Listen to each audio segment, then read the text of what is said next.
읽어보겠습니다. 다 시작. 먼저 올라가는 자의 복. 사사기 1장 1절에서 2절의 말씀 보겠습니다. 다 같이 읽겠습니다. 시작. 여호수아가 죽은 후에 이스라엘 자손이 여호와께 묻자와 그러되 우리 중 누가 먼저 올라가서 가나안 사람과 싸우리까? 여호와께서 가라사대 유다가 올라갈지니라. 보라 내가 이 땅을 그 손에 붙였노라 하시니라. 아멘. 네, 오늘부터 사사기 강해를 하려고 합니다. 우리나라 목사님들이 사사기 강의를 잘 안 해요. 잘 안 하는데 좀 어렵기도 하고 또 내용 중에 여러 가지 일들이 많이 나와서 잘 알아가는데 제가 설교한 자료들을 제 설교들을 찾아보니까 2010년도에 앞부분에 몇 편만 설교를 하다가 중단을 한 적이 있어요. 왜 중단을 했는지는 기억이 나지 않지만 첫 번 설교부터 사사기 1장부터 몇 편만 하다가 중단할 것 같다고 그러면서 하긴 했었습니다. 그 이후에 사사기를 언젠가 다시 한다는 생각이 있었고 이번에 신약 설교를 마친 후에 구약으로 균형을 이루기 위해서 넘어가면서 사사기를 해야겠다는 감동으로 다시 시작하기로 결정했습니다. 그래서 사사기들을 보려면 쉽게 해서 예습을 많이 해야 된다고 해야 되나요? 공부도 많이 해야 되고 그래서 골치 아픈 게 한두 개가 아닌데 아무쪼록 이 사사기에 나오는 사람들이 많아서 사사가 한 16명 정도가 등장을 해요. 그러다 보니까 좀 골치도 아프고 그래요. 자, 이제 사사기에 대한 얘기들을 좀 해가겠습니다. 사사기의 배경은 우리가 지난번에 요새 그 신약 바울 서신서들을 좀 몇 개를 10개월 정도인가 했던 것 같아요. 그 전에 여호수아서를 우리가 했죠. 작년에. 여호수아가 죽은 다음에 사무엘 선지자까지의 이야기가 그러니까 사울 왕이 등장하기 전까지의 이야기라고 보면 되겠습니다. 여호수아와 왕권이 등장하던 그 사이의 이야기. 여호수아 죽은 다음에 그래서 이스라엘에 대한 블레셋 족속의 군사적 위협이 가중되던 때까지의 기간을 배경으로 삼고 있어요. 그리고 사사기 시대의 특징은 한마디로 뭐였냐면 아직 백성을 다스리는 왕이 세워지기 전에 대한 이야기입니다. 그래서 이스라엘 백성이 애굽에서 나올 때만 해도 모세가 애굽에서 이끌고 나올 때만 해도 애굽에는 바로 왕이라는 왕권 제도가 있었잖아요. 왕이라는 제도가 있었어요. 근데 이스라엘은 광야를 지나고 모세 여호수아라는 지도자를 만나서 나왔지만 그때도 왕을 세우지 않았어요. 그게 40년 동안의 일이었어요. 그 지나와서 그 다음에 여호수아가 또 다스리고 했지만 왕이 없었고 여호수아가 죽은 다음에 사울 왕이 등장할 때까지 360년 동안의 기간인데 사사시대를 대충 그냥 400년이라고 잡아요. 그 360에서 400년 사이에 그동안에도 주변의 온통 나라들은 다 왕을 세웠는데 이 이스라엘은 왕을 세우지 않았어요. 그러다가 이제 사울 왕을 이제 세우게 되는 건데 근데 성경은 뭐라고 얘기하냐? 여호수아서에 몇 번에 걸쳐서 여호수아 시대의 사람들이 왜 하나님 말씀을 잘 안 들었냐? 그걸 이렇게 얘기합니다. 사사기 마지막 절에 이런 얘기가 있어요. 그때 우리 한번 읽어보겠습니다. 시작. 그때 이스라엘에 왕이 없으므로 사람이 각기 자기 소견에 옳은 대로 행하였더라. 예. 지도자가 없어서 자기 마음대로 살았다라는 겁니다.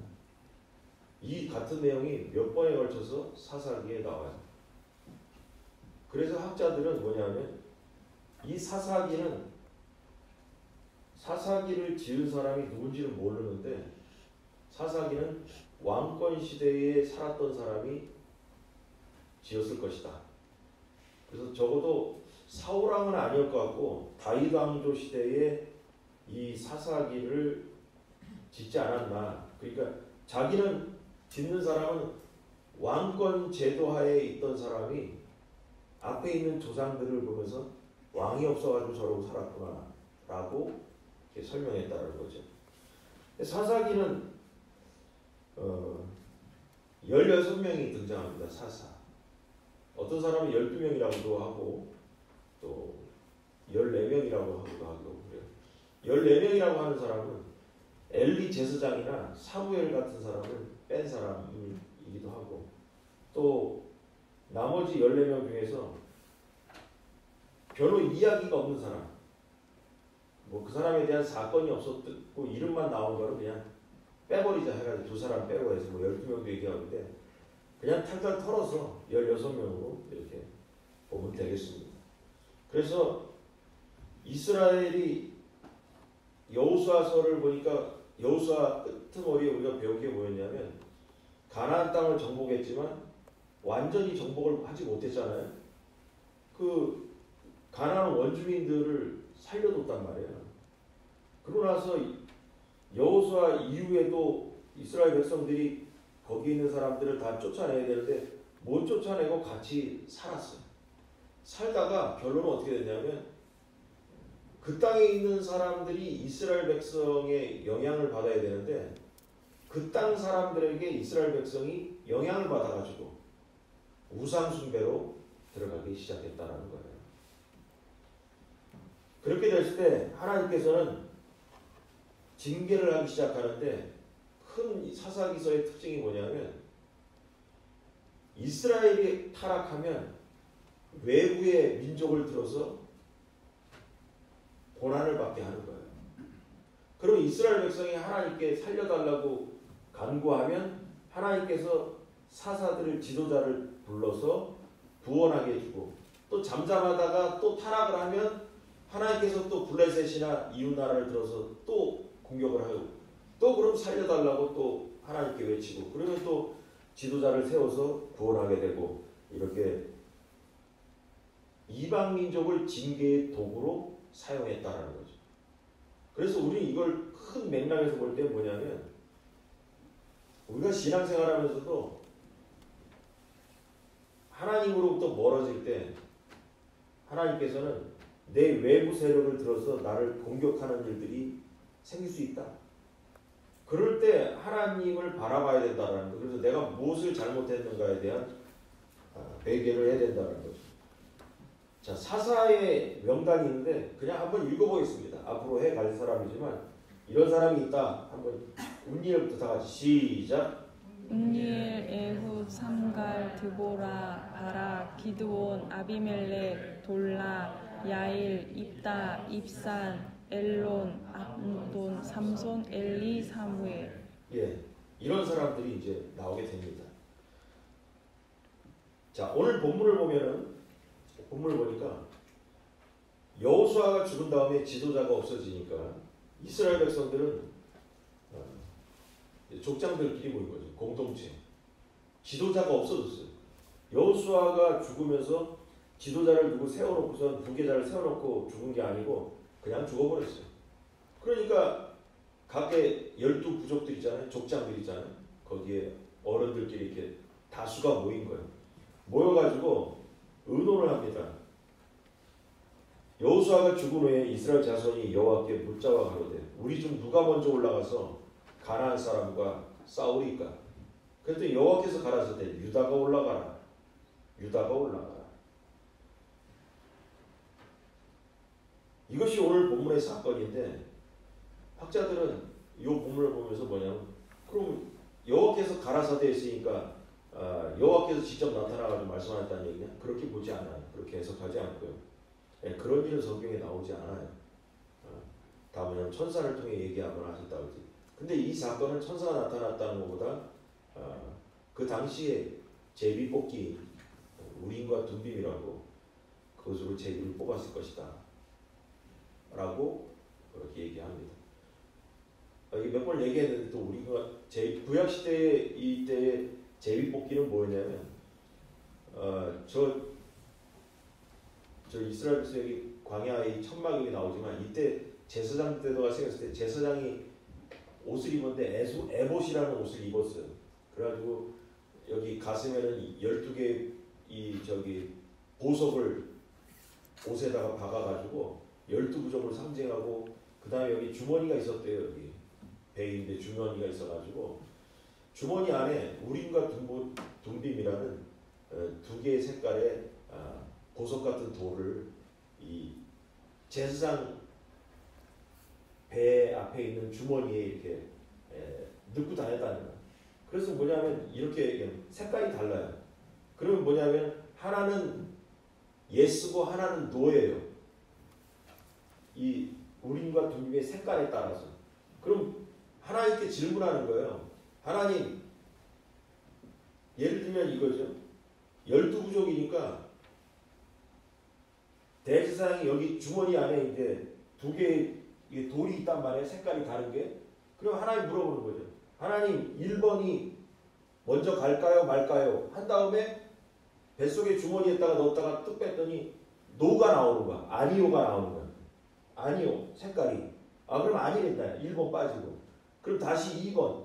하나님 그러면 2번이 갈까요 말까요? 주머니에 넣었다가 빼니까 2번. 2번도 노야. 아니야. 그러다 이렇게 계속 부족별로 기도를 하는 거죠. 물어보는 거죠. 그러다가 유다 지파가 앞에 나오면서 하나님 그럼 유다가 올라갈까요 말까요? 주머니에 넣었다가 빼니까 예스가 나온 거예요. 무슨 말인지 알겠죠? 이렇게 해서 구약시대 때는 단답형적인 질문으로 하나님께 기도하면서 대제사장이나 그런 사람이 하나님께 기도하고 나서 주머니에 주워넣었다가 손을 집어넣었다가 빼거든요. 그러니까 우리 저기 바구니 같은데 이렇게 넣었다가 빼는 그런 거랑 똑같은 거예요. 그런 식으로 이렇게 하나님의 응답을 찾아갔다고 합니다. 그래서 그게 우림과 둠빔이라는 돌 이름을 통해서 응답을 찾아갔다고 합니다. 이때 이스라엘은 12지파가 공존했는데 이상하게 이 당시에 무슨 일을 하든지 이 12지파 중에서 유다지파가 항상 앞장을 섰어요. 유다지파가. 이상한 일이에요. 유다지파가 앞장선 사건이 성경에 한두 번이 아니에요. 그 당시에. 유다지파가 그럼 큰아들이냐? 아니에요. 큰아들이 아닌데 유다지파가 앞장서는 거예요.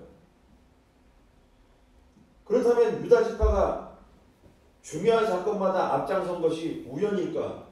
성경에 우연이 어디 있어요? 여러분 우연이 없어요. 우연이. 이거 몇 번을 얘기하는 거예요. 여러분 살면서 우연이야 뭐 이 우연. 아니에요. 하나님께서는 계획하고 역사하는 줄 믿으시기 바랍니다. 우연이라고 하는 사람은 그 신앙 없는 사람이에요. 하나님의 주권을 인정하지 않는 거예요. 그 생각이 나는데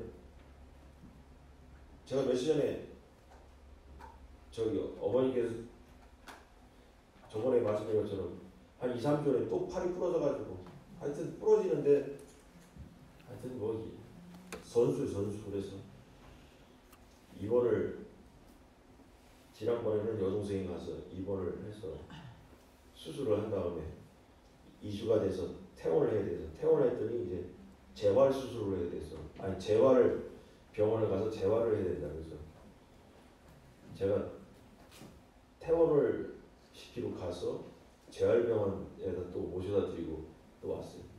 근데 여러분 신기한 일이 있었어요. 인천의 유명한 병원에서 그 뼈 부러진 데만 전문하는 그 병원이 있어요. 노인분들만 그냥 병원 가면 가득 차 있어요. 그 병원에를 지금까지 3번 가서 수술한 것 같아요. 단골이에요, 단골. 단골인데 여러분 그 병원도 그 한 층이 있는데 가서 처음에 가서 보니까 있잖아요. 거기 수간호원이 가서 딱 보니까 누군가 했더니 저희 모교에 친구가 저기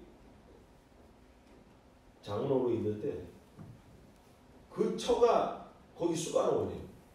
그 처는 바로 제가 어렸을 때부터 같이 다 남편이랑 다 같이 모교에서 자라던 친구예요.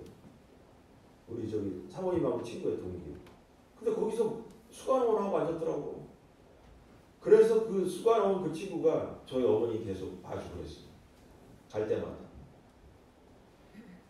여러분 그러고 나서 병원 소개로 그 옆에 좀 떨어진데 재활병원을 갔어요. 그래서 어머니 모시고 다시 갔더니 거기는 한방도 하고 양방도 같이 해서 치료를 하는데, 그래서 어머니는 겁이 많아가지고 이 침 맞기도 겁이 난대요. 뭐 어쩌고 해서 겁이 나서 어쩌고 뭐 하다가 어쩌고 돌아다니다 보니까 물리치료실을 이렇게 사모님 간 거예요. 여러분 거기서 누구를 만난 줄 아세요? 정말 깜짝 놀랐어요. 여러분 얼마 전에 돌아가신 여기 뒤에 순이 집사님 할머니 계시잖아요. 바로 뒤에. 여기 용수방 할머니를 다 아실 거예요. 거기 옛날에 손녀딸 진솔이라고 있었지. 진솔이가 그 병원에 간호사로 있던 거야. 깜짝 놀랐어. 아니 요즘 마스크 써가지고 눈썹밖에 안 보이는데 그걸 사모님이 어떻게 찾아냈어. 눈썹만 보고 찾아냈어. 그래서 참. 그래가지고 혹시 진솔이 맞다고 해서 진솔이가 사모님을 못 알아봤대요. 맨 처음에서. 나 교회 사모님이 할 때. 그래서 깜짝 놀라가지고 나이가 30살 돼가지고 진솔이 여기 백원학교 다니고 우리 애들이랑 같이 돌아다니다가 그 간호사로 있던 거야. 그래서 너무 깜짝 놀라서 거기 앉아서 하나님 감사합니다. 이럴 수가 있나. 여러분 그 넓고 넓은 인천 병원 많은 중에 거기 진솔이가 있을 거라고 상상이나 했겠어. 우리 어머님 잘 부탁하고 왔습니다. 그랬어. 잘해드린다. 그게 또 물리치료실에 있어. 참 기가 막히죠. 여러분 이런 것들이 우연이 아닌 거예요. 하나님의 섭리 속에서 하는 거예요. 너무너무 놀랐어요. 이럴 수가 있나. 여기서 진솔이를 만나더니. 여러분 하나님은 마찬가지로 왜 12부족이 있는데 거기서 큰아들도 아닌 유다 지파를 계속해서 앞장서서 내보낸다라는 거예요. 그냥 내보낸 게 아니고 그 결과로 그들에게 축복을 주시죠. 오늘 이 앞장서는 오늘 설교 내용 그것만 하는 거예요.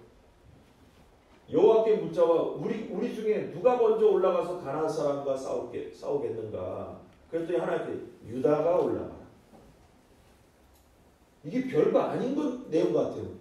그런데 여러분 유다를 콕 집어서 먼저 올라가라고 하신 그 이유에 대해서 우리가 한번 얘기해 보자는 거예요.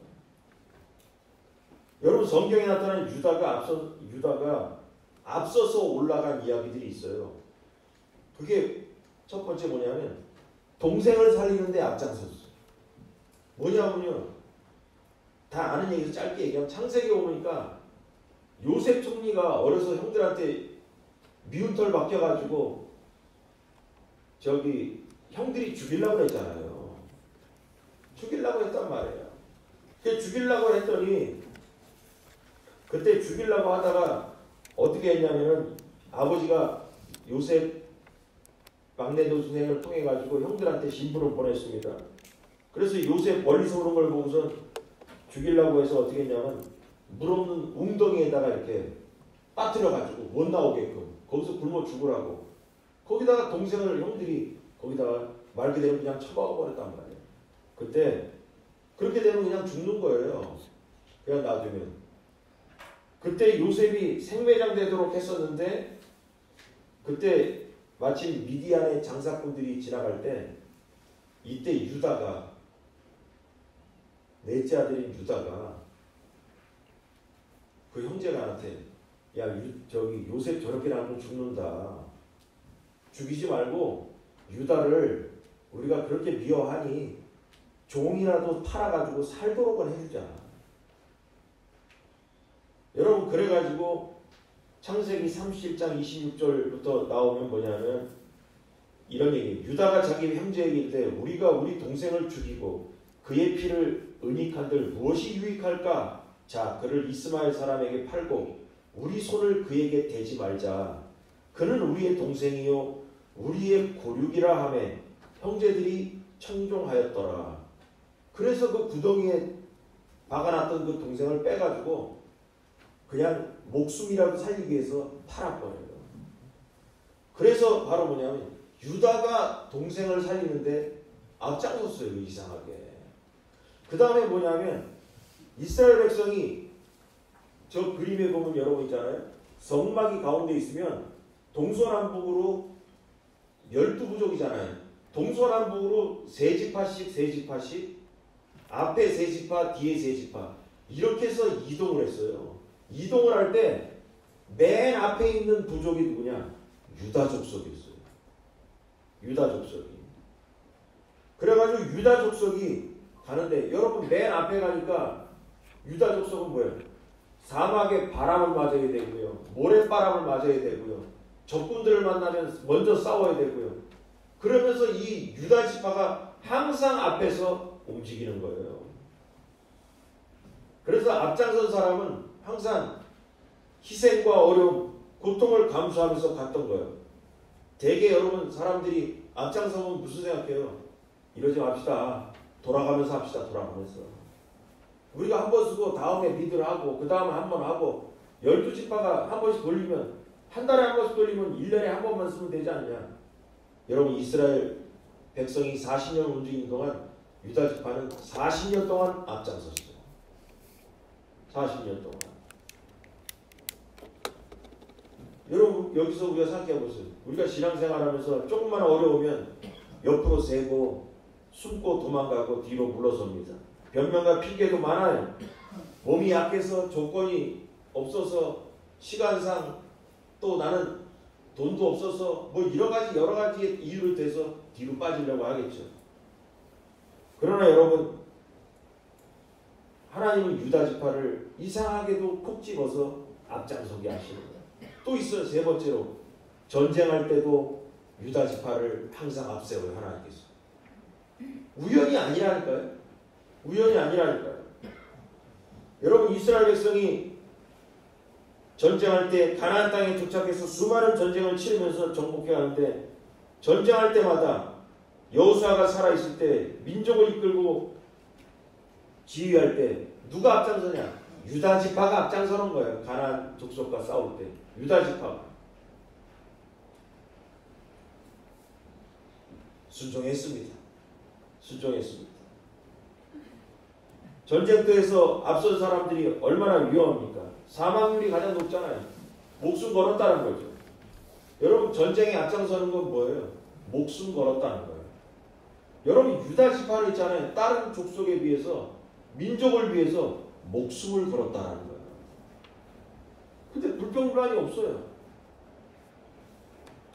유다는 이렇게 언제든지 전쟁에서마저 유다 자신과 그 지파 족속들이 인구가 줄 수도 있는데도 불구하고 앞장서서 가는 거예요. 이와 같이 힘들고 위험하고 생명을 내놔야 될 때 이런 위급한 일과 위태로운 일과 희생해야 할 일이 있을 때 아무도 앞장서려고 하지 않을 때 유다 지파는 하나님의 뜻을 따라 앞장서서 간다는 것입니다. 자, 이렇게 세 가지의 유다 지파가 앞섰던 이야기가 광야 시대 때 있었어요. 그러면은 하나님께서 유다 지파를 이렇게 써먹고 나서 그냥 갖다 버렸냐? 여러분 하나님이 일을 시킬 때는 복도 따라오는 줄 믿으시기 바랍니다.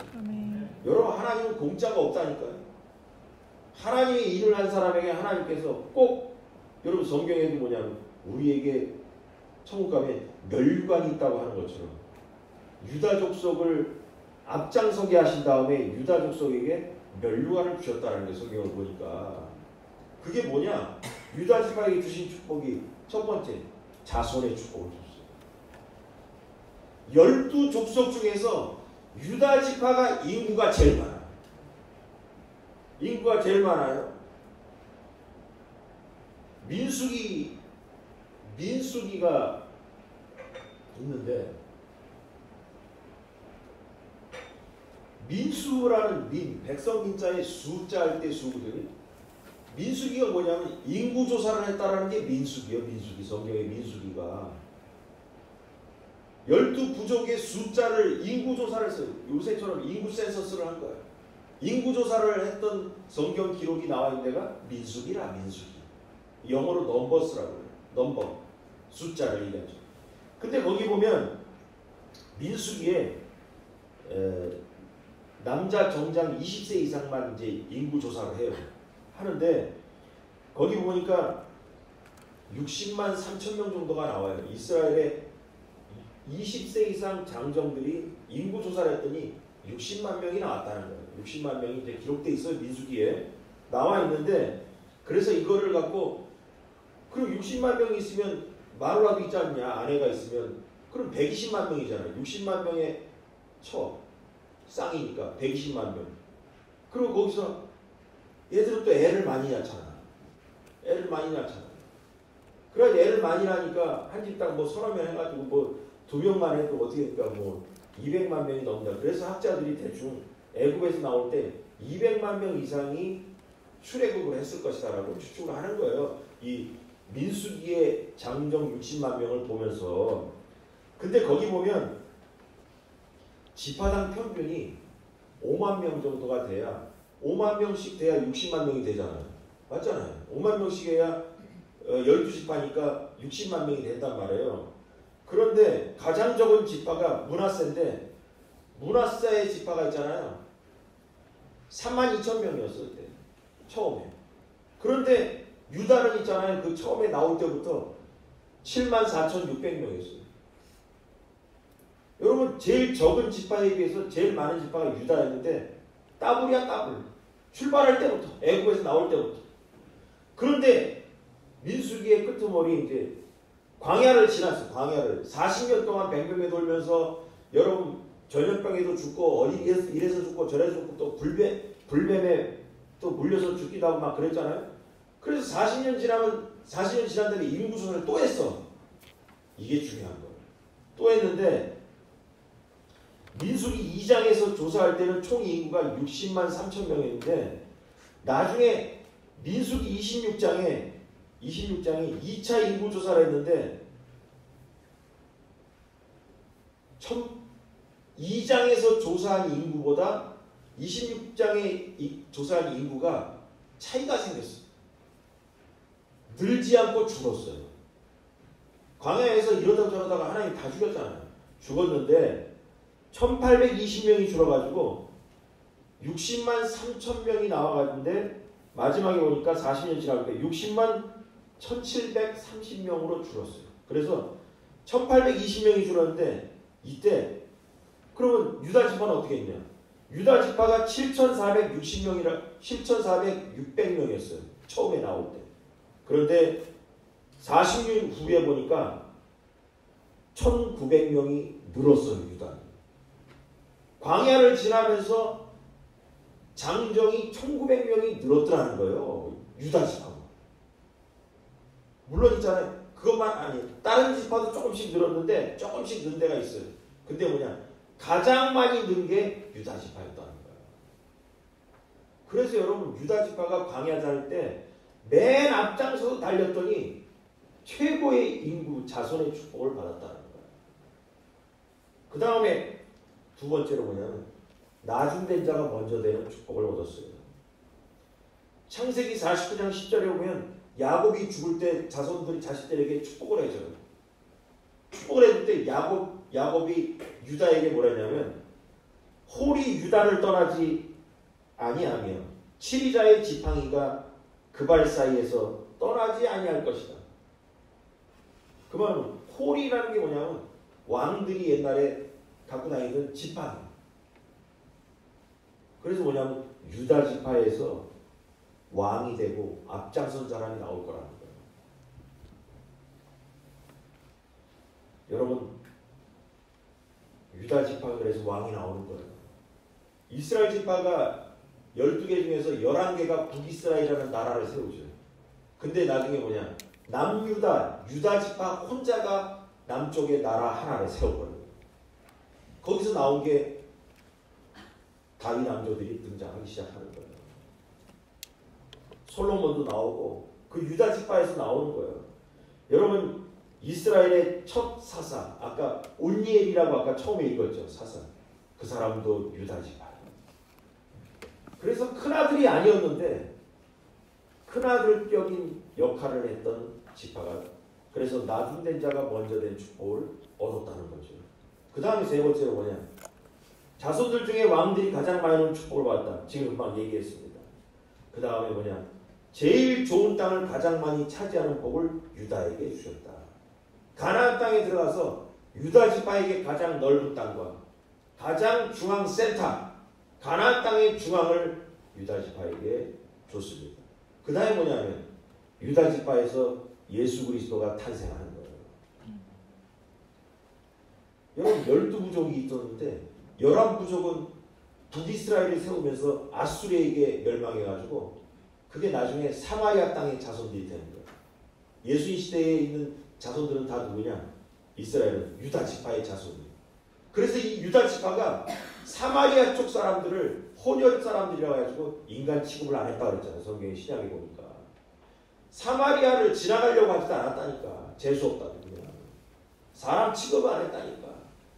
남유다에 있던 이야기가 신약의 이야기예요. 신약 시대 이야기예요.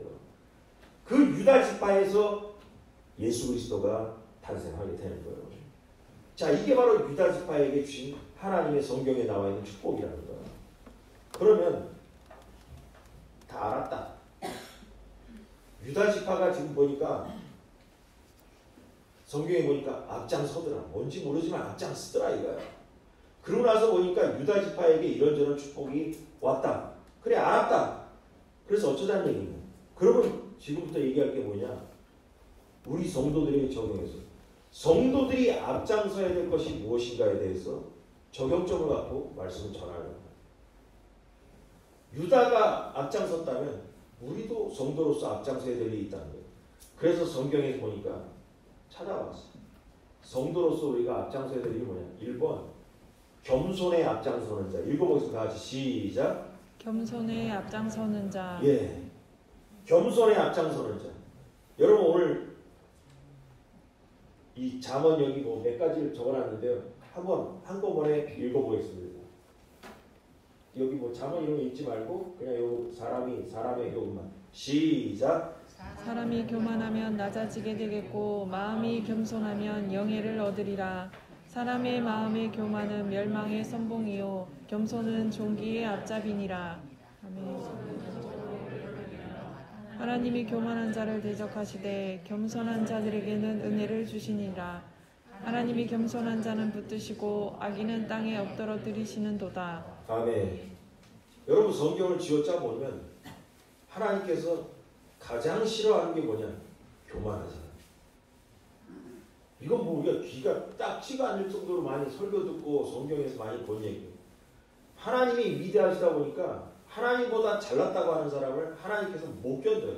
그 꼴을 못 봐요. 성경의 내용을 다 보면 항상 뭐냐면 하나님은 뭐냐면 나 외에는 잘난 사람이 없다라는 게 하나님의 고백이에요. 그냥 하나님 자체의 속성이에요. 하나님보다 잘났다고 하는 건 하나님 절대 못 보는 거예요. 그냥 성경의 모든 내용을 통틀어 봐도. 그래서 뭐냐면 교만한 자는 살아남을 수가 없어요. 하나님 앞에서. 그럼 우리가 유다처럼 앞장서야 된다. 우리가 무슨 뭐 전쟁에 나가서 앞장설 일이 있어요? 그러면 수천 년이 지난 이 시대에 우리가 성경을 보면서 성도로서 앞장서야 될 일이 뭐냐? 1번이 겸손이라는 거죠. 겸손한 성도로서 달려가야 된다는 거예요. 겸손해서는 다른 사람보다 더 앞장서서 유다 지파처럼 우리는 달려가야 된다는 것입니다. 그래서 하나님은 겸손으로 앞장선 사람에게 복을 주시는 줄 믿으시기 바랍니다. 아멘.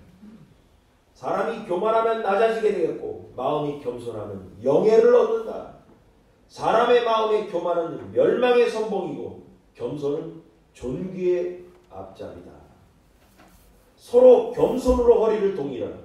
하나님이 교만한 자를 대적하시되 겸손한 자들에게는 은혜를 주신다. 하나님이 겸손한 자를 붙드시고 악인은 땅에 엎드러뜨리시도다. 믿으시기 바랍니다. 아멘.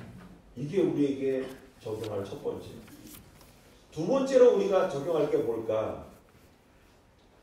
기도의 앞장선자가 되는 거예요. 믿습니까, 여러분? 아멘. 쉬지 말고 기도하라고 했어요. 쉬지 말고. 여러분, 성경에 보니까 하나님은 기도의 앞장선자들을 역사상 꼭 축복을 했어요. 다니엘 이야기라고 제가 써놨는데, 이스라엘 백성이 포로로 바벨론 잡혀갔을 때 그때 느부갓네살 왕이라고 등장하잖아요. 그때 왕이 이스라엘 백성들이 자기들이 섬기는 하나님께 기도하고 그러면 못 보겠다고 그랬어요. 하나님을 중심으로 뭉치는 거 그거 못 보겠다. 그래서 포로로 잡혀왔으니까 자기를 섬겨야지, 포로로 잡혀온 것들이 왜 하나님을 섬기고 앉았냐, 그거 난 못 보겠다. 그걸 보고 싶지 않다. 그래서 이제부터 기도하는 사람은 사자굴에 넣겠다고 공포를 하죠. 그러나 다니엘은 그래도 뭐냐, 느부갓네살 왕이 앞으로 여호와께 기도하는 사람은 다 사자굴에 집어넣겠다고 도장까지 딱 찍었죠. 그런데 다니엘은 왕의 도장이 찍힌 걸 알면서도 매일 이스라엘을 향한 창문을 열고 엎드려 기도했다라는 거예요. 결국은 다니엘을 꼴보기 싫어하는 사람들이 고발했죠. 그래서 어떻게 됐냐, 다니엘이 하루에 3번씩 무릎을 꿇고 예루살렘을 향해서 창문을 열고 기도하는 것이 결국 걸려서 사자굴에 들어가게 됐습니다. 그러나 성경에 보니까 하나님께서 다니엘보다 먼저 사자굴에 들어가셔서 천사를 동원시켜서 사자의 입을 막아서 사자가 다니엘을 잡아먹지 못하게 만들었다는 거죠. 그리고 뭐냐, 총리가 되게 만들었어요. 여러분, 기도에 앞장섰더니 축복의 사람이 되었다라는 거예요. 성경을 보니까 앞에는 겸손에 앞장서면 존귀한 자가 되고 하나님의 은혜를 입는다고 한 것처럼, 다니엘을 보니까 목숨이 왔다 갔다 하는 그 환경에서도 목숨을 걸고 기도에 앞장섰더니 하나님이 살려주신 역사가 있었다는 거죠. 그래서 기도에 앞장서는 자에게는 이런 축복이 있는 줄 믿으시기 바랍니다. 자, 마지막으로 성경을 찾아보면 우리가 앞장서야 될 게 뭘까? 헌신에 앞장선다. 여러분 읽어보겠습니다. 헌신에 앞장선자. 헌신의 앞장선자. 헌신에 앞장선자. 헌신의 앞장선자. 여러분, 성경에서 신약 성경으로 넘어와가지고 우리가 적용하면서 뭘 볼까 했을 때, 성경에서 이름을 가장 많이 날릴 거라고 예수님께서 딱 집어준 사람이 있어요.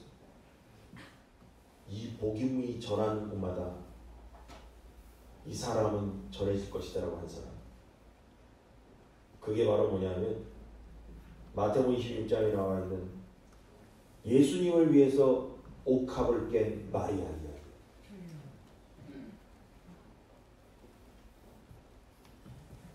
옥합의 여인 마리아 이야기. 한 여자가 귀한 옥합을 가지고 와서 베다니 시몬의 집에서 식사할 때 머리에 발에 기름을 부었다라고 나와 있어요. 향유를. 그게 300데나리온이나 된다고 그랬어요. 가룟유다가 그 300데나리온 팔아가지고 가난한 자를 돕는 게 좋지 않겠냐. 그랬더니 그 성경을 그는 도둑이라 나왔대요. 그게 나오잖아요. 재정을 맡은 가룟유다는 그거 갖고 자기가 횡령할 생각이나 하면 안 되고 딴 소리 하면 안 된다. 300데나리온은 따지면 뭐냐면 노동자들의 얼마의 돈, 3천만 원 정도 돼요. 큰 돈이라는 거예요. 지금 돈으로 생각하면 3천만 원 정도가 되는 거예요. 그러나 예수께서는 이 여자가 예수님의 장례를 생각하며 앞장서서 헌신한 것으로 해석해 주셨습니다. 그러면서 26장에 보니까 너희가 어찌하여 이 여자를 괴롭게 하느냐, 저가 내게 좋은 일을 하였느니라. 가난한 자들은 항상 너희와 함께 있거니와 나는 항상 함께 있지 아니하리라. 이 여자가 내 몸에 이 향을 부은 것은 내 장사를 위하여 함이라. 내가 진실로 너희에게 이르노니 온 천하에 어디서든지 이 복음이 전파되는 곳에는 이 여자의 행한 일도 말하여 저를 기념하리라. 할렐루야. 여러분 성경에서 예수님이 콕 집은 사람이 이 여자밖에 없습니다. 이 여자의 일은 복음이 전해지는 곳마다 전해질 것이라는 거예요. 기념하라는 거예요. 기념할 거라는 거예요. 그럼 이걸 통해 뭘 할 수 있어요? 주님을 위해 헌신하는 자가 앞장서는 사람이 되어야 된다는 거죠. 복음이 전하는 곳에 이 사람이 전해질 것이다. 그럼 우린 마찬가지예요. 우리도 마리아처럼 주를 위해 헌신할 때 우리의 이름이 하늘나라에 전파될 줄 믿으시 바랍니다. 이게 우리의 적용점이 되어야 되잖아요. 그래야 하나님께서 마리아에게 주신 축복처럼 우리에게도 헌신하는 자에게 복을 주신다는 거죠. 여러분 또 이걸 보면서 헌신하는 사람의 그래서 결과가 이름도 날렸지만 복음이 전해지는 곳마다 전해질 거 됐지만 또 중요한 사람이 떠올라요. 누구냐 하면 이름도 없는 사람.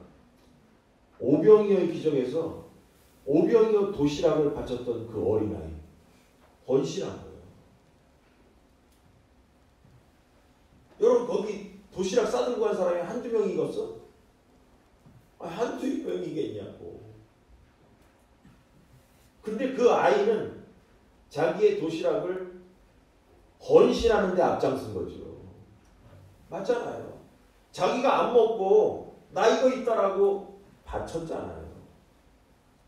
그런데 그 결론이 뭐예요? 오병이의 기적의 결론이 뭐냐? 그게 불어나서 장정만 5,000명 먹고도 남았다라고 얘기를 하잖아요. 12광들이 남았다라고 얘기하잖아요. 결국 뭐냐면 오병 5개의 떡과 물고기 2마리가 수많은 사람이 먹을 수 있도록 예수님께 축사하신 다음에 다 먹고 남았다. 풍성함으로 간 거예요. 여러분 지난주까지 그 복음에 대한 설교를 5번 했는데 거기 자주 나왔던 얘기가 뭐냐면 예수님께서 이런 얘기예요. 도적이 온 것은 빼앗고 죽이려고 왔지만 내가 온 것은 양으로 하여금 생명과 풍성함을 얻게 하려 함이라 그랬습니다. 도적은 뭐냐? 마귀예요. 마귀는 우리로부터 생명을 뺏어가려고 그러죠. 생명을 뺏는 게 뭐냐? 지옥으로 가는 게, 영생을 없애버리려고 하는 게 마귀가 하는 짓이에요. 그리고 마귀는 항상 자기를 따르면 복을 줄 것 같처럼 요구하지만 항상 우리에게서 모든 걸 빼앗아가는 도둑놈이에요. 그러나 뭐냐? 예수님은 우리에게 생명, 그게 바로 영생을 주시는 분이고 천국에 관한 영생을 주시고 또한 뭐냐? 우리에게 풍성하게 주시는 분인 줄 믿으시 바랍니다. 그게 바로 오병이어의 기적의 이야기예요. 어린아이가 주먹만한 도시락 드렸더니 풍성하게 되었다는 거예요. 이게 바로 헌신의 결과인 거예요.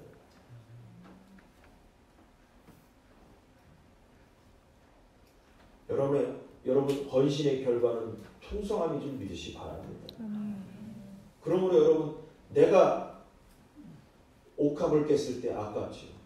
내가 오병이어의 도시락을 드렸을 때 아깝지요. 그러나 뭐냐? 풍성함으로 돌아왔다는 거예요. 그래서 성경을 신약 성경에 와가지고 우리 적용할 수 있는 유다 얘기는 구약 얘기니까 유다가 뭐 앞장섰다 어쨌다. 그래 우리는 모르겠다. 내가 앞장섰나 보다. 그래서 어쨌다는 얘기냐?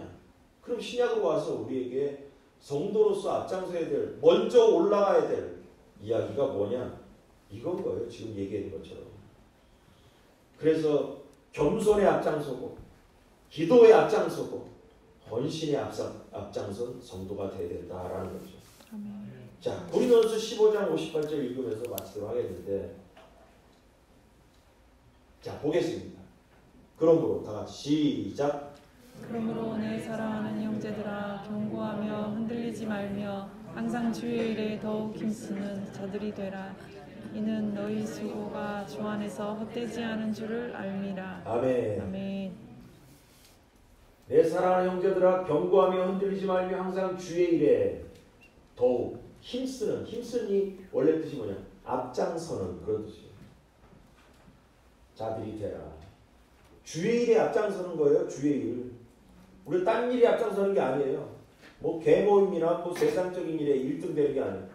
주의 일에 앞장서라. 이는 그 이유는 너희 수고가 주 안에서 헛되지 않다. 여러분 하나님 보고 내려다보시는 줄 믿으시 바랍니다. 아멘. 앞장서라. 앞장서라. 힘쓰는 사람이 되라. 견고하며 흔들리지 말며 항상 주의 일에 더욱 힘쓰는 자들이 되라. 할렐루야. 아멘. 기도하겠습니다.